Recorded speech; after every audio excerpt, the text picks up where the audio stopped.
Hello everyone, this is the fourth lecture of this week. Let us continue our discussion on formulation of boundary value problems. Today we will discuss problem formulation. You see, we have already discussed what is equilibrium equations, we also discussed what is compatibility relations and then constitutive relations, which are the three important pillars for elasticity, and then now we have already arranged all the tools required to formulate any boundary value problems. Now, you recall in one of the classes we introduced boundary value problem like this. It is just an example, but important thing here is you take any boundary value problem, there are three important parts in that problem definition or description of the problem. One is the domain, means what is your problem domain. And then here in this case, for instance, the problem domain is the length of this this beam, and then after that we have a governing equation which is defined on this domain, and then the equation, the condition specified at the boundary. There are three important parts of any boundary value problem. Now, let us first before coming on to the governing equation, let us understand what are the different kinds of domain we can have. Is there something that we cannot have? Is there restriction on the domain? And then we also see what are the different kinds of boundary conditions we can have, and then we can start deriving the governing equation. Okay. Now, you see,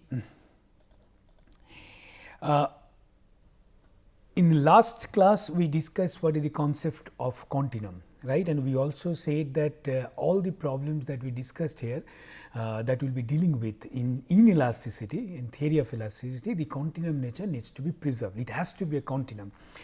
Now, for instance, any domain, this is a connected domain or it's connected space or connected set. In the different context it is said, but the essence remains same, and this is not connected. We have several pieces together which are disjoint pieces together. Now, what we have, all the problems, irrespective of the problems we deal with, in all the problems domain has to be connected. Okay. We cannot have a domain which is like this in this the theory that we are going to develop. Now, you may say, you see, suppose you have you remember the chalk example that we gave in the last class. We have a chalk and then you apply some load and the chalk breaks into pieces. Now, suppose if I want to, this is the physical process. Suppose I want to study the breaking of a chalk, and that is the physical process, that is the physical phenomena that I want to study. Does that mean, so in this problem what is happening? You have a continuum, a single piece of chalk, and then if you apply the load, the chalk breaks into pieces where if you combine together cannot be coined as a continuum. Does that mean that suppose now we want to study this physical process? We can study this physical process, but the equations that we are going to develop here, and through that equation we cannot do that. We have a separate set of equations, separate set of mechanics required to study the evolution of the chalk from a single chalk to several broken pieces, but that will not be dealing with we will not be dealing with in this theory, in this course. Okay. So, all the domain will be connected domain, connected set. Now, even in connected set, now there are, you see some of the examples, in all the examples all these spaces or the domains are connected domain, but there are some differences, and the difference is one of the, suppose if you take a closed curve in this domain, okay, and assume this closed, and if this closed curve, you can shrink this closed curve eventually to a point, and if this entire curve belongs to this domain, and it can be, you can shrink it to a point which also belongs to this domain, and you can do it for this domain, you can do it for this domain, you can do it for this domain, all these domain, you can do it for this domain in 3D as well. But whereas you see, if you take a closed curve like this, you can shrink it to a point, but if you take another curve, for instance, if you take a curve like this which belongs to the entire loop belongs to this domain, but when you shrink it, it may be somewhere here which does not belong to this domain. In this case also, if you take curve like this, and then this belongs to this domain, but then it cannot be. When you shrink it, it is a point now. It doesn't belong to this domain, and similarly for this hollow cylinder as well. Now, why I am saying that? What is the importance of this? What is the importance of highlighting this difference? Okay, before that, this kind of domain is called, they are all connected domain, but this kind of domain are called simply connected domain. Okay. Whereas, this kind of domain are called multiply connected domain. Now, you remember when we derive compatibility equation, then one point I mentioned that the compatibility relation we derived so far, that is fine, but we have not really made any comments whether that compatibility condition is necessary and sufficient condition to have the displacement field uniquely or single valued displacement field. We have not proved that yet, and then we said that we will come to this point once again when we talk about complex variable approach. You see, we will see in complex variable approach that compatibility equation is a necessary condition, that is fine, but it is sufficient condition only for simply connected domain. If the domain is multiply connected, it does not automatically satisfy the single valuedness, uniqueness of the displacement field, and we have to prove, we have to do something. We can prove that uniqueness in some other way, but it is not automatic. The way it is very straightforward for the case of simply connected domain, it may not be the case for multiply connected domain. I am mentioning this term just for the completeness, but as far as the theory that we are going to develop now and the problems that we are going to come across, we will take one thing for granted, that compatibility equation is the necessary and sufficient condition. If something if the strain or sense satisfy the compatibility condition, then when you integrate it, the displacement that you get, that is unique. We will take it for granted for the time being, and we will come to this point during the complex variable approach. Okay. So, these all domains are, all the domains shown here, all are valid domain. We can we will see some of the examples where the domains are simply connected, some of the examples are multiply connected domain, and in all the cases we will apply the same will be using the same set of equations. Okay. Now, once we have some discussion on the domain, once we have understood what are the domains that we can have valid, we can have the domains are valid for these equations. Let us move on and then see the different boundary conditions. Okay. There are three parts: domain, boundary conditions, and the equations. Let us see the boundary conditions. Okay. Okay, before that, you see, let us understand the boundary condition here.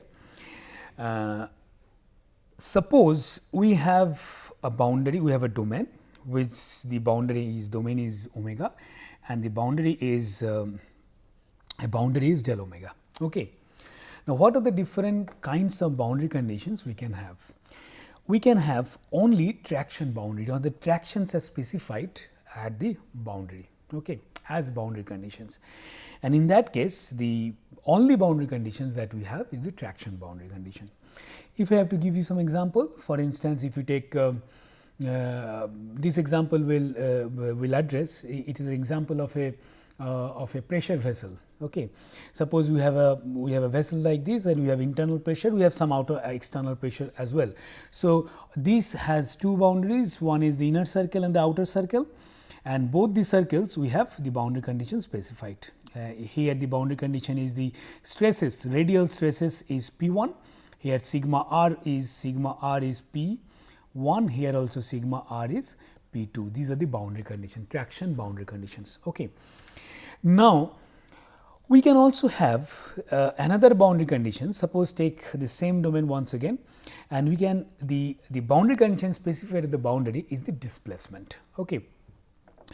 And this here the boundary conditions are displacement boundary conditions. One example is, this is an example of a shrink fit process, where suppose you have a solid cylinder has to be inserted in a hole, and then when you try to insert in a hole, it creates a displacement boundary at the inner hole like this. Okay. We will also solve this example using the theory that we are going to develop. So, in this case, what are the boundary conditions you have is, you have specified boundary is this, is the specified boundary here. Okay. Here the radial directions, this boundary is delta. Now, we can have another kind of boundary conditions where the sum part is traction specified, and in the sum part the displacements are specified, and that boundary, that kind of problem is called the mixed boundary problem. Okay. Now, so example of that is, take for instance a cantilever beam which is subjected to some normal load and some shear load at the tip. Now, what are the boundary conditions we have? You have your displacement boundary conditions where all the displacements at 0, and then you have stress traction boundary condition, traction specified at this point. So, this is an example of mixed boundary condition. Now, when we apply these equations, then probably how to write these boundary conditions and how to use different boundary conditions differently, those things we will discuss in subsequent classes. Okay. Now, once we have understood what are the domains and then what are the possible boundary conditions, now we are ready to derive the equation. Like the compatibility condition, will derive this equation for 2D case, and when we use for the 3D case, 3D problems, we will be using initial notation to derive this equation. Okay. Now, you see, so take these 3 kind of problem. Now, we can have a general form is like this. Suppose general form of this equation will be, what are the things we have?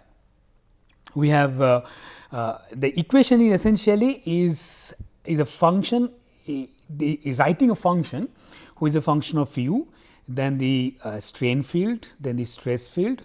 It is also a function of the material property for isotropic material, linear isotropic material. 2 constants we have, the lambda and mu, and then if you have a body force. Okay. And then this is the equation, general form of the equation, and then the domain is omega, and this is subjected to the traction boundary condition. The boundary condition specified as the traction. This is for traction problem.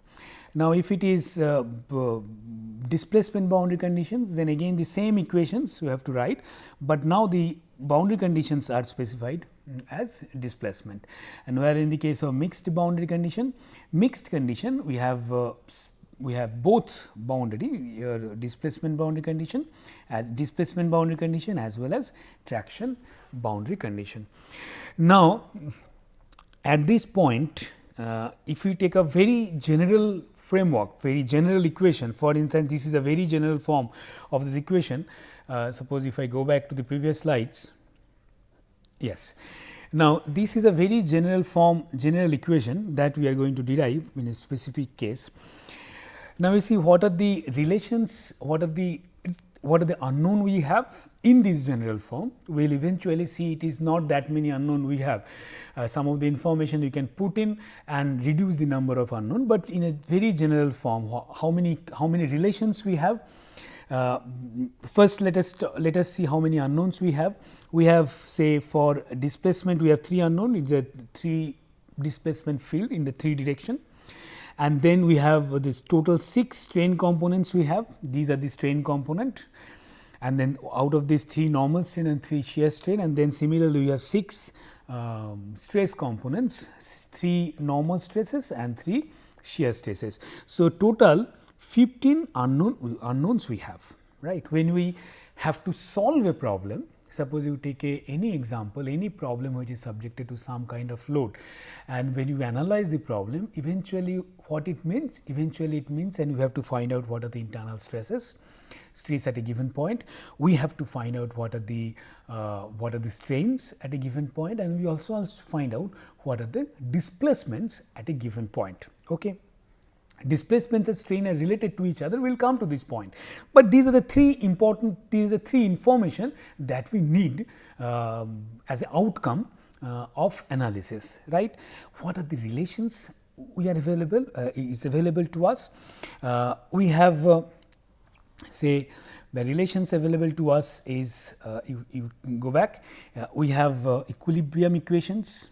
This is the equilibrium equations. We have 3 equilibrium equations, and then we have constitutive relation. We have 6 constitutive relation, and then we have either you consider this relation or this relation. We have 3 relations. It gives you how the strains are related to displacement. We have 6 such relations. So, total how many relations are available? 6 plus 6 plus 5. Total 15 relations are available, and how many unknowns we have? We have 15 unknown. But as I said, it is a very general form, but then some of the relations are we can reduce the number of unknown, reduce the number of relations, because some of the things are dependent on each other. We'll come to this point. Okay. Now, so again go back to this classification of different problems. We have based on the boundary conditions, then we can have 3 kinds of problem. One is the traction problem, where only the traction boundary conditions are specified, body forces are known. What you have to find out? You have to find out the strain, all the parameters in the interior of the domain, and then this displacement boundary problem, and this is the mixed boundary problem. Okay, this is the classification of the problem depending on the boundary conditions. Now coming to the formulation of the problem. Formulation of the problem is writing the governing equations. Okay. Now, these equations can be written in 2 ways. One is the equations are written in the form of stresses, or the equations can also be written in the form of displacements. Okay. So, based on how we are representing these equations, we have 2 formulations. One formulation is called stress formulation, and another formulation is called displacement formulation. Today what we do is we will see what is stress formulation, and the displacement formulation we will be doing in the next class. Okay. Okay. So, let us see what we have. This is the same slide just now we have. These are the informations we have. Okay. Equilibrium conditions, compatibility condition, constitutive relation, and the definition of strain that we have. So, we will do all these steps explicitly for 2D problem, 2-dimension problem, and then when we say 2-dimension problem, please note one thing: we have not really formally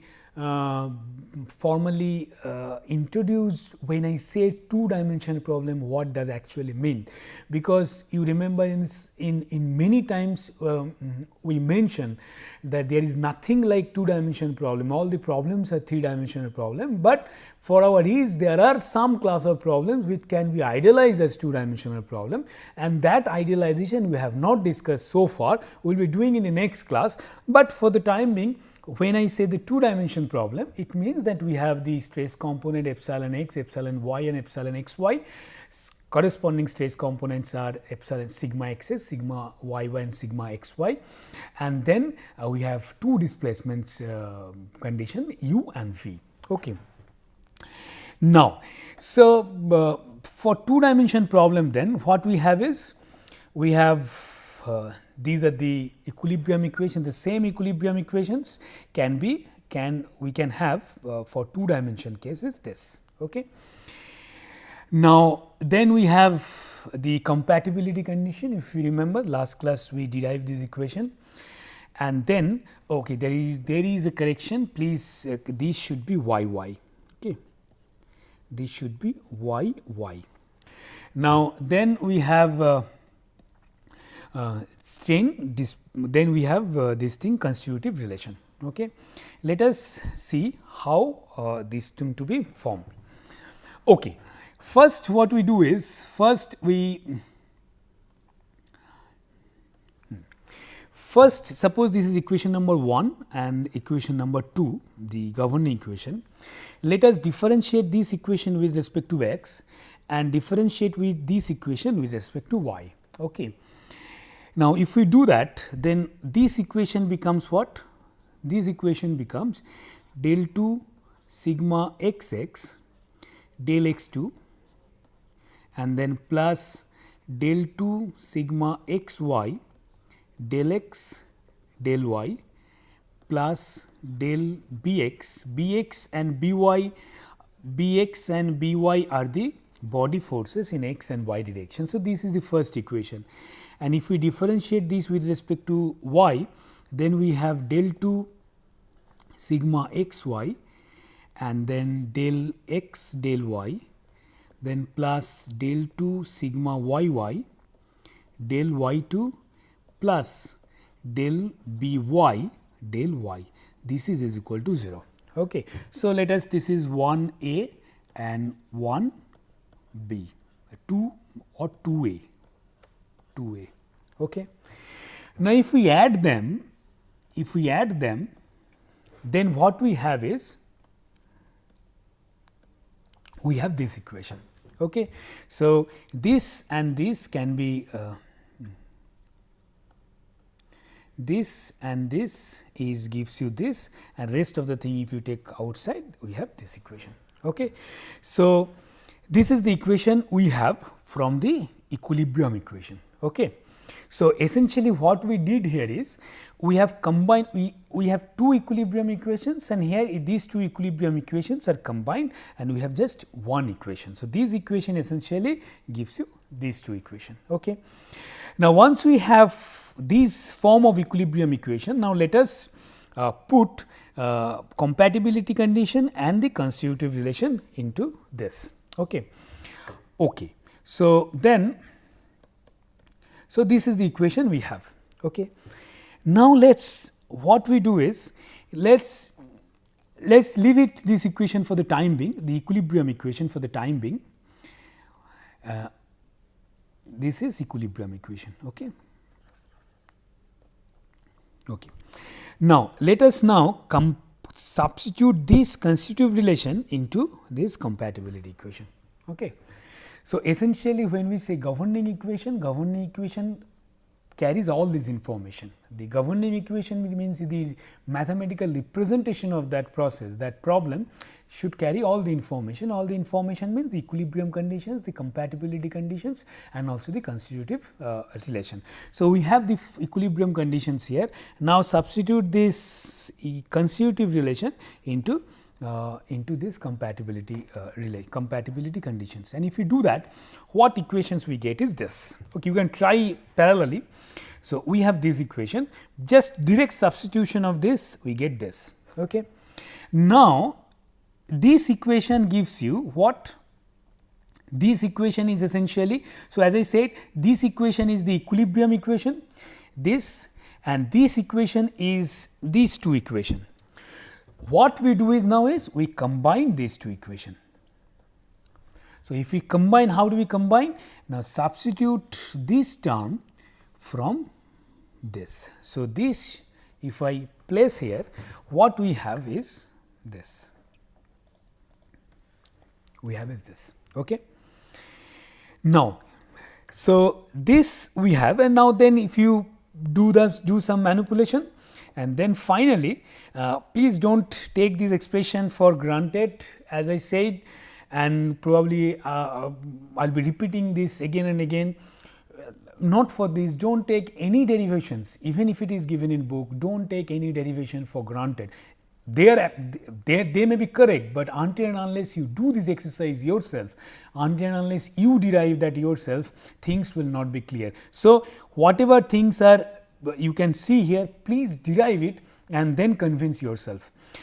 And then if you do this manipulation, and eventually you will get this expression. This is, now this is the Now, you see what is this expression? This expression, this is one expression, this equation carries all this information. This carries information about, if this is satisfied, there are two things to be observed here. This equation is written in purely in terms of stresses, you see sigma x and sigma y. Not only that, this equation carries all this information about the equilibrium condition, information about the compatibility condition, and information about the constitutive relation, right. Now, if you have stress which satisfy this equation, it may you can say that these satisfy all these expressions as well, all these conditions as well. Okay. Now, next let us do this exercise. This is for 2-dimensional case. Okay. Let us do this exercise for 3 dimension, and 3 dimension, as I said, we will be doing it for. Okay. Just before that, one very important observation. You see, this is the governing, this is the equation that just now we derived. Now, suppose you have a problem where the body force is 0. For instance, you take any example where the body force, say gravity is a body force. So, gravity, you do not consider the gravity. So, the body force is 0, or you have a problem where the body force is constant. Okay, it does not depend on, say, y, it is just constant. Means either bx and by, these bx and by, either they are 0 or they are constant. If they are 0 or they are constant, then what will happen? Then either bx is equal to 0 or by is equal to 0. If they are, or bx is equal to some constant and by is equal to some constant. But in both the cases, what will happen? This term, this del bx del x term becomes 0, and del y term, that becomes 0. If these are become 0, the right hand side, this entire thing becomes 0. So, what happens if your body force term is, if there is no body force or the constant body force, then what will happen? Then this term becomes 0, and then equation eventually become this. Okay. So, this term become, the entire term become 0, this term become this. Now, this is a very important equation.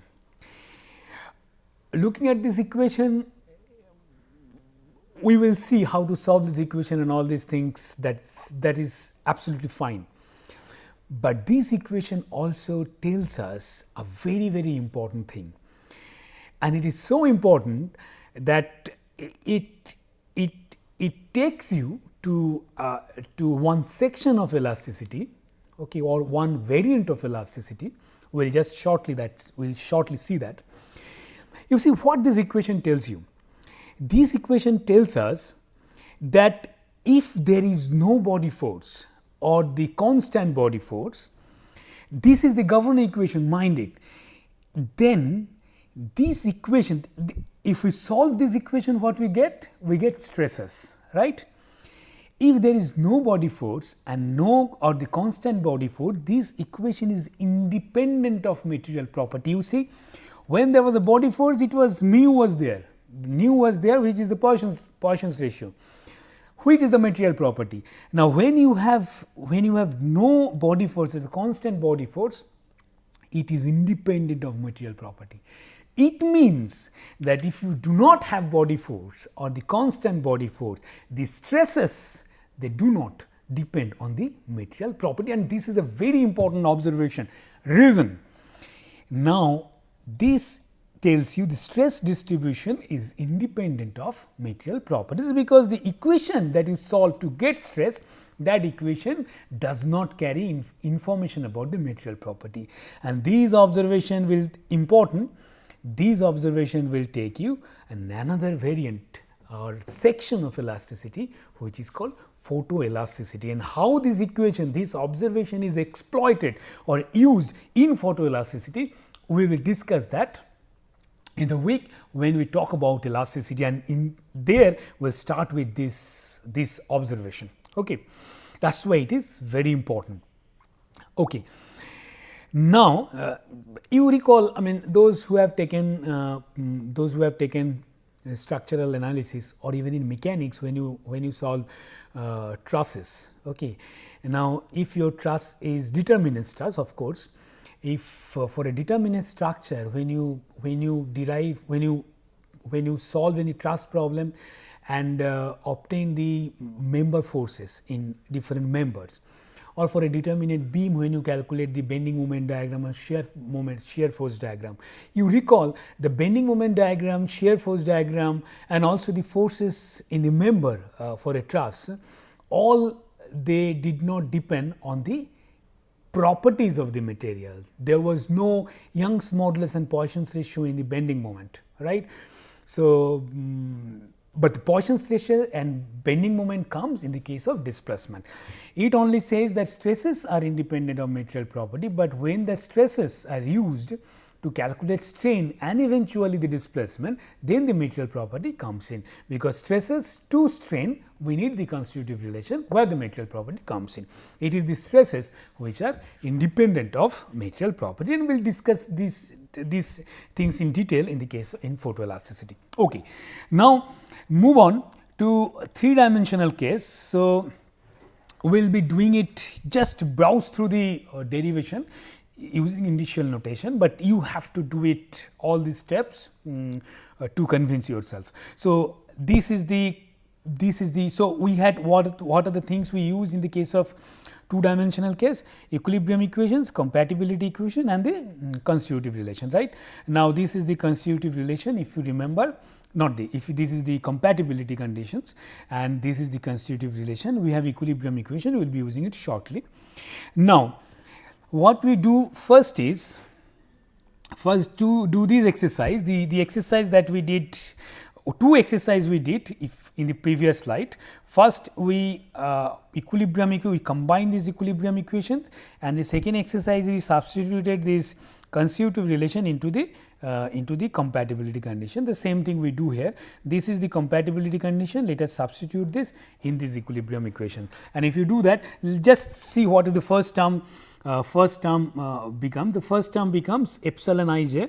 So, if we substitute this epsilon I j here, so the first term become epsilon I j k k, not that. Yes, epsilon I j k k, this becomes 1 plus nu by E, then sigma I j differentiation with respect to k k minus nu by E, and then sigma differentiation with respect to k k, and then delta I j, which is the Kronecker delta. This is the first term. Similarly, you can have all these term and then write this in equation, and then you get the compatibility condition as this. So, this is the compatibility condition. Okay. You can check yourself. Now, once we have the compatibility condition, now next is, so this is the compatibility condition. Next, what we do is we substitute the equilibrium condition into this compatibility condition, into this expression. And if the equilibrium condition that we have, this is the written equilibrium condition in initial notation. Now, if we substitute this equilibrium condition into this, what we get is this expression we get. Okay. Now, we have this expression written in initial form. Now, this is the expression. Now, what we do is, now we have here sigma term, and then sigma term. These will replace, and how do we replace that? We have to find out what is the expression for sigma sigma and so on. So, what we can do is, in this expression, if you substitute I is equal to j, we get the expression for sigma kk as this.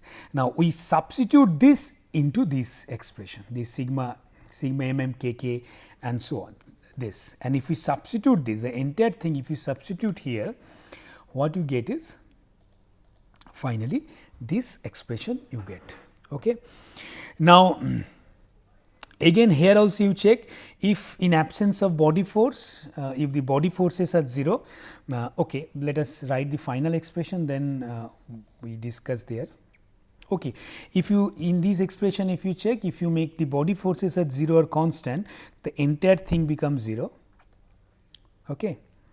Entire thing becomes 0, and then eventually you will show, you can show that it is independent. We will just the expression we are going to write it shortly. Okay. This expression is called Beltrami-Michel compatibility equation. So, this is, you recall the compatibility equation when we wrote in terms of strain, it was called Saint-Venant's compatibility equation, and the same equation it is written when we combine all these compatibility, when we substituted equilibrium and the constitutive relation in the compatibility condition. This is the compatibility condition we get, and this is known as Beltrami-Michel compatibility condition.